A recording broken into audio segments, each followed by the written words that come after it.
Hey guys, and welcome back to this channel. In this video I'll be showing you guys how you can change your voice using TikTok. So just record yourself saying something for a few seconds. I already did, as you can see. Press the check mark button, select the arrow pointing down, and select voice. Then you're going to select the voice that you want. I'm just going to select this one.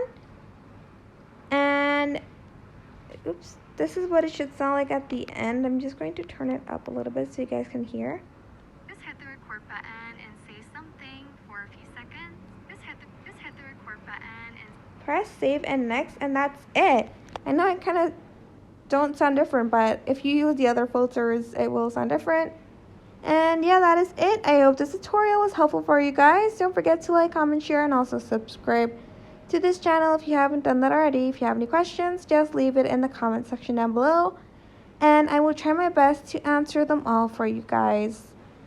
If you found this video helpful, please click the thanks button above the description box down below. Thank you so much for watching. Bye!